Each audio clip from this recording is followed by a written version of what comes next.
Halo adik-adik yang dikasihi Tuhan Yesus Kristus. Kita pada hari ini bertemu lagi dalam acara Satean Saat Teduh Anak edisi 29 Juni 2024. Dan tema kita hari ini adalah tidak menyerah. Bacaan diambil dari Kolose 4 ayatnya yang ke-13. Sebelum kita membaca firman Tuhan dan merenungkannya, mari kita berdoa. Kami bersyukur Tuhan pada kesempatan malam hari, kesempatan pagi hari ini kami boleh kembali merenungkan dan membaca firman-Mu. Biarlah Tuhan firman-Mu itu menjadi terang dan pelita bagi langkah kehidupan kami, agar hidup kami hanya seturut dengan kehendak-Mu saja. Dalam nama Anak Tuhan Yesus Kristus kami berdoa. Amin. Adik-adik yang dikasihi oleh Tuhan Yesus Kristus, Kolose 4 ayatnya yang ke-13 menjadi fokus pembacaan kita berbunyi demikian. Sebab aku dapat bersaksi tentang Dia bahwa Ia sangat bersusah payah untuk kamu dan untuk mereka yang di Laodikia dan Hierapolis. Adik-adik yang dikasihi oleh Tuhan Yesus Kristus, ketika kita melihat surat Kolose, ini merupakan sapaan Paulus kepada jemaat di Kolose. Pada zaman itu adik-adik jangan dibayangkan bahwa gereja itu seperti sekarang, tidak. Zaman dulu yang namanya umat Kristen, ibadahnya bersembunyi. Mereka beribadah di gua-gua. Mereka beribadah di tempat-tempat tersembunyi. Kalau rumah ada basementnya, maka mereka akan beribadah di basement itu. Dan mereka berusaha agar pada saat beribadah tidak ditangkap oleh tentara-tentara Romawi. Karena apa? Karena pada saat itu kekristenan dianggap sebagai aliran sesat. Nah, oleh karena dalam kondisi itulah kadang gereja perdana, jemaat-jemaat perdana mengalami sesuatu yang membuat mereka mau menyerah. Khusus di dalam pelayanan.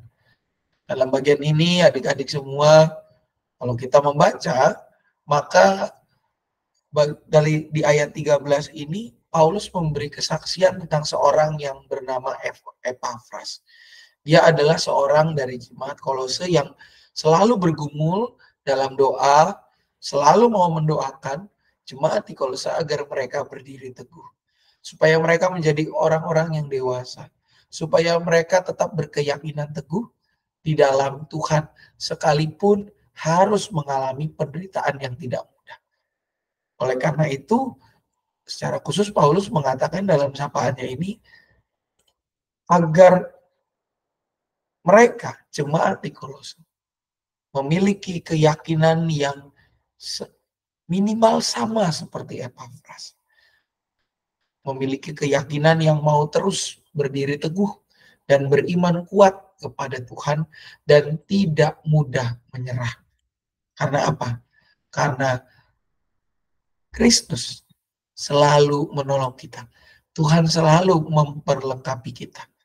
Di tengah segala hambatan, di tengah segala kesusahan, Tuhan pasti menolong dan memampukan kita untuk menghadapi segala hal itu. Oleh karena itu, renungan itu juga yang berbicara kepada kita adik-adik. Zaman sekarang rasanya lebih mudah menyerah daripada berjuang. Tetapi adik-adik semua, dengan firman tadi, kita diingatkan bahwa Tuhan itu selalu bersama dengan kita. Tugas kita adalah terus berjuang dengan mau memiliki semangat dan kemauan yang tinggi untuk menyelesaikan segala sesuatu yang Tuhan percayakan pada kita untuk kita kerjakan. Kuncinya adalah dengan tetap semangat dan tetap mau berjuang sekuat tenaga dan mengandalkan kekuatan yang berasal daripada Tuhan. Pasti kita bisa menghasilkan yang terbaik. Tuhan memberkati dan menolong kita. Mari kita berdoa. Tuhan, tolonglah kami agar kami boleh menjadi anak-anak yang mau berjuang di dalam iman dan mau melakukan firman-Mu secara nyata dalam kehidupan kami. Mampukan kami menjadi tokoh-tokoh yang nyata, yang bahkan menggerakkan orang-orang di sekitar kami, termasuk orang tua kami, agar memuliakan nama-Mu dengan mau beribadah, mau membaca firman-Mu dan merenungkannya dalam kehidupan keseharian. Dalam nama Tuhan Yesus Kristus kami berdoa. Amin. Adik-adik semua jangan lupa besok kita akan bersekolah minggu seperti biasa pukul 9. Dan jangan lupa mulai tanggal 7 Juli Alkitabnya sudah pakai yang TB2 ya.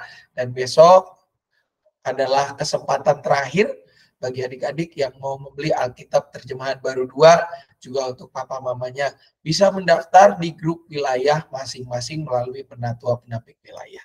Selamat pagi, selamat melanjutkan aktivitas, Tuhan memberkati.